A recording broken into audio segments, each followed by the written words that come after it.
باہر نکلنے کے بعد کیسا ایسے تھوڑی دیر کے لیے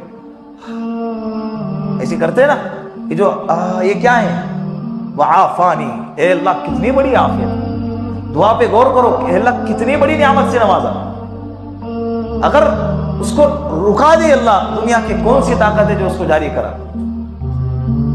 تو اس بادشاہ کے بیٹے کا کیا ہو گیا، سلسلہ بند ہو گیا۔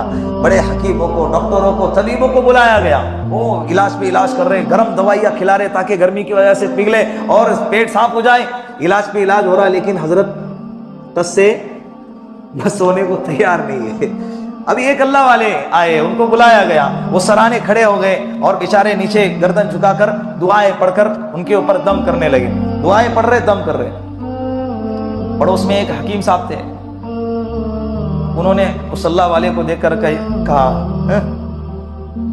ہم جب سے دوائیاں کر رہے، دوائیاں پلا رہے، کھلا رہے، کچھ اثر نہیں ہو رہا ہے، اور تم جو پڑھ رہے ہیں وہ تو الفاظ ہے نا، زبان سے نکلے اور ہوا میں ختم ہو گئے، تو اس کے پیٹ سے کیا اثر؟ لاجک سمجھ میں آ رہا ہے؟ اس کے پیٹ سے اور بدن سے کیا اثر ہے؟ تم پڑھ رہے ہیں اور وہ الفاظ اڑ کے ہوا میں فر ہو رہے ہیں اور تم یہ سمجھ رہے کہ اس کا اثر ہوگا، ہم جب سے دوائیوں پہ دوائیاں پلا رہے ہیں۔ یہ جیسے ہی ڈاکٹر نے کہا، وہ اللہ والے نے کہا نالائق، کمبخت، بیوقوف، خاموش رہے۔ یہ 3-4 الفاظ کڑوے کسیلے جب کہے اور کہہ کر اپنے دعاؤں میں حضرت لگ گئے۔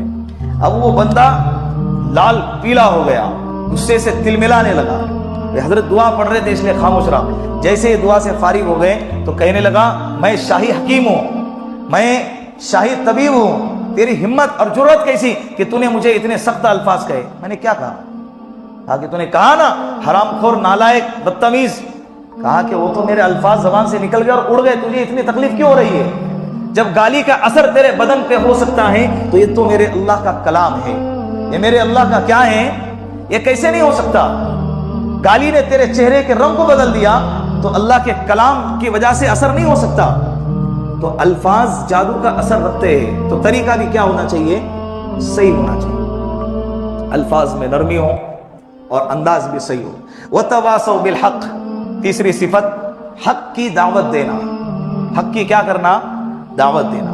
چوتھے نمبر پر وَتَوَاصَوْا بِالصَّبْرِ، حالات آئے تو صبر کی وصیت کرنا، صبر کی تلقین کرنا، لوگوں کو بتانا کہ بھائی حالات آئے تو صبر کرو۔ صبر کے علاوہ ہمارے پاس چارہ کیا ہے؟ صبر کے علاوہ ہمارے پاس چارہ کیا ہے؟ حضرت ایوب علیہ السلام 18 سال تک ایسی بیماری میں تھے کہ ان کے گھر والے بھی ان سے دور ہو گئے، بستی والے بھی ان سے دور ہو گئے، ایسی بیماری میں تھے۔